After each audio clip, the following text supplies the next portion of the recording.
Let's be honest. Life will always put a mountain in front of every one of us, blocking our path forward. Sometimes it looks like debt. Sometimes it looks like grief. Sometimes it's conflict, injustice, burnout, or that quiet fear that whispers, nothing is ever going to change. And when it gets big enough, we start asking the real question, am I supposed to just live with this? Or is there another way through it? Right now, picture your own mountain. Not the polite one you can fix with a better daily plan and a strong cup of coffee. The real one, the thing that has been sitting there for years, unchanged, like it has a deed to your future. Just naming it is not a lack of faith. Sometimes naming it is the first brave step of faith, because it ends pretending and brings you back into reality. So there once was a man named Yeshua, known as Jesus in the West and Isa in the East, who talked about faith.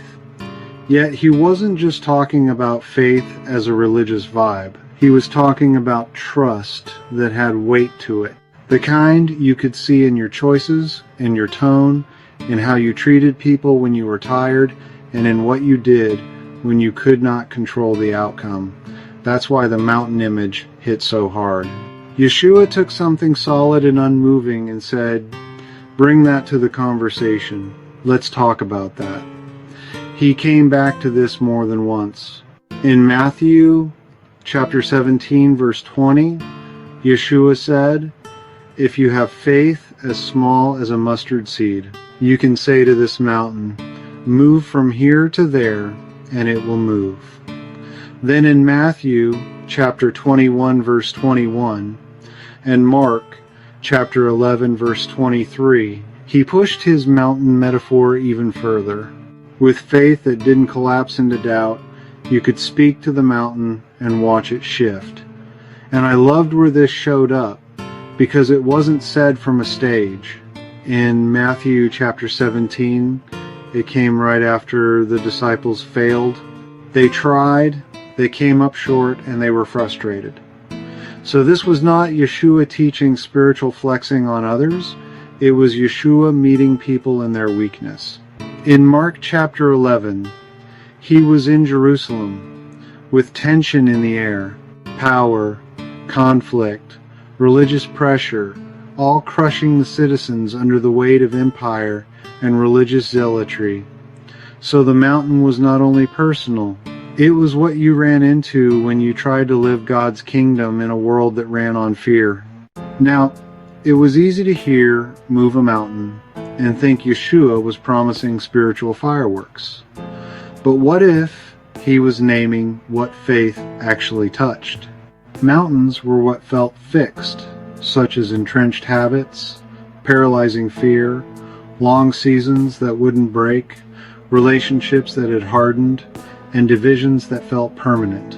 Yeshua was not handing us a magic trick. He was calling us into a trust that changed what we did next. How we spoke, how we forgave, how we persevered, and how we reimagined what was possible. So faith was not a way to get God to rubber stamp our preferences.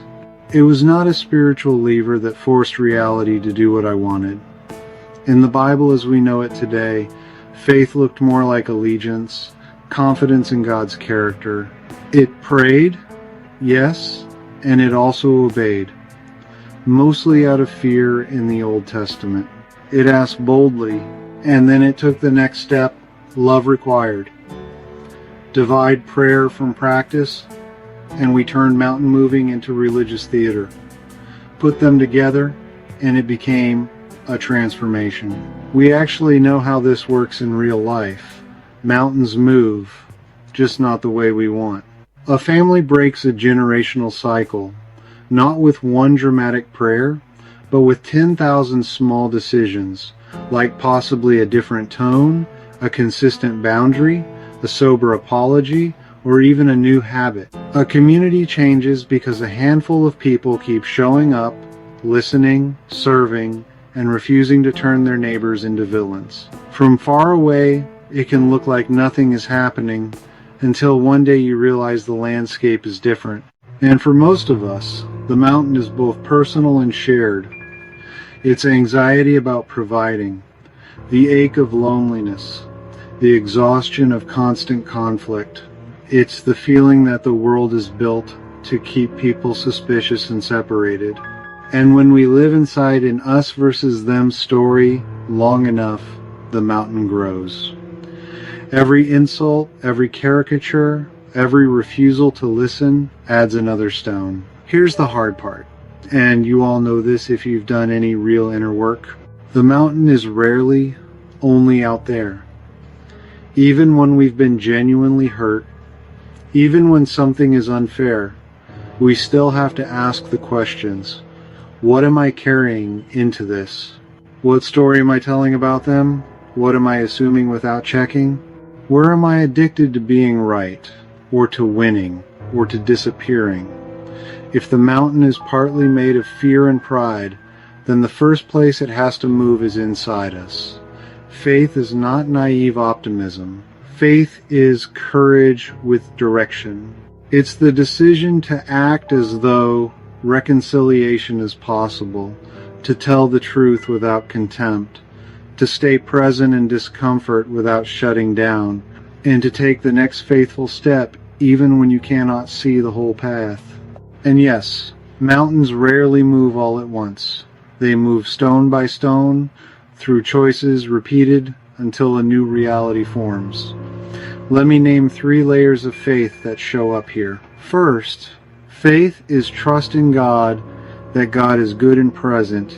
Second, faith is faithfulness, the steady obedience that keeps walking when your emotions won't cooperate. Third, faith is refusing to give up on people, refusing to decide ahead of time that peace is impossible. Put those 3 together, and suddenly the mustard seed makes sense. There is a line in the Gospel of Thomas that has always stopped me on this subject. In saying 48, it says, "If 2 make peace with each other in this one house, they will say to the mountain, 'Move from here,' and it will move." And in saying 106, when you make the 2 one, if you say, "Mountain, move from here," it will move. Did you hear the connection? Mountain moving is tied to peacemaking and inner integration, ending the war within us and between us. We have all watched what outrage did to the soul. It gave you adrenaline, it gave you a target, and it quietly took your tenderness. Outrage said, "If I can prove you are wrong, I don't have to love you." Yeshua pointed the other way. He tied spiritual power to a reconciled heart. Thomas talked about peace in one house, almost like the house was both your home and your heart. If the inside stayed divided, the outside usually stayed divided too. So, make peace in this one house is not conflict avoidance, it's a deeper union. It starts with noticing the stories we tell about other people, the reflex to protect ego, and the fear that makes us choose superiority over understanding. Then, it becomes the practice of listening without writing our rebuttal in our head, naming harm without dehumanizing, asking forgiveness, extending it, and coming back again when we would rather disappear. That's how the mountain of division starts to lose its grip. Peacemaking is not passive. It's a skill. It means we learn to stay present when we feel misunderstood. We learn to ask questions that open instead of questions that corner. We practice saying, "Help me understand what you meant," instead of, "I cannot believe you said that." And sometimes the most spiritual thing you can do is slow down your certainty long enough to remember, I'm talking to a human being. And sometimes peacemaking is repair. Confession when we're wrong. Restitution when harm was real. Forgiveness when the other person is imperfect, which is always, forgiveness does not mean pretending everything is fine, and it does not mean throwing away wise boundaries. It means releasing the demand to punish and choosing to build a future that is not chained to the past. Mark's version was blunt, Say to this mountain, go, throw yourself into the sea. I heard that as Yeshua refusing to let us keep recycling the same resentments. Some mountains were made of hardened assumptions and inherited hostility. Faith, here, was the courage to let those patterns sink, to stop feeding them with attention and speech, and to replace them with practices that actually built trust. And notice what came next. Right after the mountain line, Yeshua talked about prayer, and he talked about forgiveness. Mark chapter 11 verse 25 said, when you stand praying, if you hold anything against anyone, forgive them. That was not an afterthought. Unforgiveness was a mountain. It was heavy, it took up inner space, and it quietly shaped everything downstream. When Yeshua said, throw it into the sea, it was like he was saying, stop letting this thing drive your life. And we can feed the mountain without noticing. We replay the conversation. We polish the argument. We collect evidence. We rehearse speeches we will never give. Attention is like water on a seed. Whatever you water grows. One very practical form of faith is choosing where your attention goes. That does not deny injustice or pain. It just refuses to let resentment become the narrator of your story. Some early Christian voices push the same inner transformation theme. The Gospel of Philip talks about becoming like a child and receiving an inner anointing. However you read that language, the point is recognizable. Humility, openness, a life where love is embodied and not just admired. Mountain moving is not only about changing the world out there, it's about becoming the kind of person through whom reconciliation can actually flow. And childlike does not mean childish. It means teachable. It means you can say, I don't know, without falling apart. You can be corrected without getting defensive. You can receive love as a gift. If pride is a mountain, humility is one of the first tools God uses to start breaking it apart. Now, when we start bringing in other traditions, I want to be careful here. I'm not trying to flatten everything into one pancake, and I'm not pretending these paths all mean the same thing. I'm saying something simpler, which is that when human beings take inner transformation seriously, we keep discovering similar patterns. Attention matters, the heart can be trained, peace is practiced, and the mountain that looked fixed often turns out to be shaped by what we keep feeding. For example, Buddhism came to the mountain by asking, what was this made of inside me? The first truth was dukkha. Life included pressure, loss, and frustration. Instead of denying that, Buddhism trains the causes of suffering. That was where right effort came in, part of the Noble Eightfold Path. You learn to notice what was unwholesome, stop feeding it, cultivate what was wholesome, and sustain it. No drama, no denial, just steady training, stone by stone. And the rhythm of the Four Noble Truths was familiar if you had ever walked through anything hard. Tell the truth about suffering. Get honest about what kept fueling it. Trust that freedom was possible. Then walk a path that trained freedom into you. That was why mindfulness fit so well with what we had been saying. It created a small gap between the feeling and the reaction. When anger rose, that gap gave you a choice. You could rehearse the old story, or you could choose a word that healed. You could keep building the mountain, or you could start moving it. And it was not only inward. The social mountain of division had close parallels too. Metta was loving kindness, the practice of willing good toward others. Karuna was compassion, the practice of staying human when it would have been easier to harden. And anatta, not self, loosened the rigid identity that turned disagreement into war. When the self was not a fortress, It became easier to apologize, to forgive, to start again. Peace was not a slogan, it was a discipline. And once you saw peace as discipline, another question naturally showed up. What did you do when you still had to act, even when you could not control the outcome? That was exactly the tension the Bhagavad Gita named. Arjuna's mountain was paralysis. Duty, fear, grief, moral complexity, it all piled up until he could not move. And Krishna's counsel sounded a lot like what we had been calling faithfulness. It was karma yoga, to act with steadiness and loosen your grip on the results. You did the next right thing because it was right, and you entrusted what you could not control to God, to grace, to the larger reality you could not yet see. The Gita calls that dharma a lived calling. Arjuna was not only afraid of conflict, but he was also afraid that any choice would cost him something.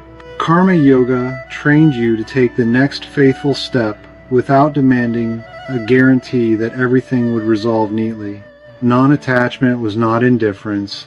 It was freedom from the compulsive need to control outcomes, which was often what made a hard situation feel impossible in the first place.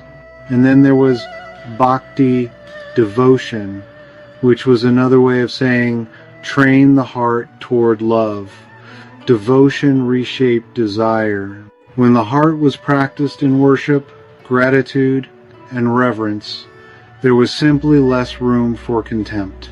In many bhakti streams, love was not just a feeling, it was a practice, repeated until it became natural. That sat right next to Yeshua's insistence that faith showed up as forgiveness, courageous truth-telling, and peacemaking that actually cost you something. When the heart changed, the mountain started to lose its leverage.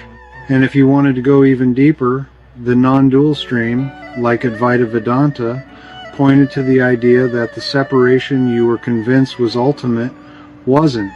The self, the Atman, was not other than ultimate reality known as Brahman. You did not have to settle every philosophy debate to feel the practical impact. When the illusion of absolute otherness loosened, compassion came more naturally, and reconciliation became more imaginable. That was why this resonated with Thomas's language of making the two one, and with Yeshua's call to love across lines that usually felt permanent. So, as I close out this reflection, the goal was not to impress anyone with spiritual confidence. The goal was to become the kind of person who could carry peace into places that had been stuck for a long time. A mustard seed was small, but it was alive, and living things grew. If your faith felt small, you were in good company. Plant it in practice. Put it into forgiveness. Put it into truth-telling without contempt. Put it into attention that refused to rehearse hatred. So take your mountain seriously, and take your next step seriously. Speak to the thing that has been speaking to you. Make peace where you can. Make the two one where you are divided. Let bitterness sink instead of steering you.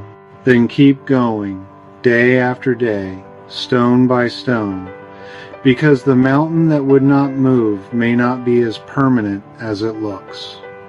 If you enjoyed this reflection, please like and subscribe to my channel.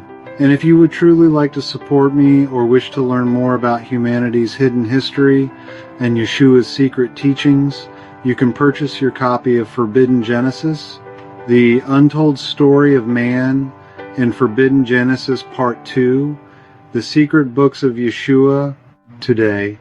The links are in the description box below. Thank you so much for your time.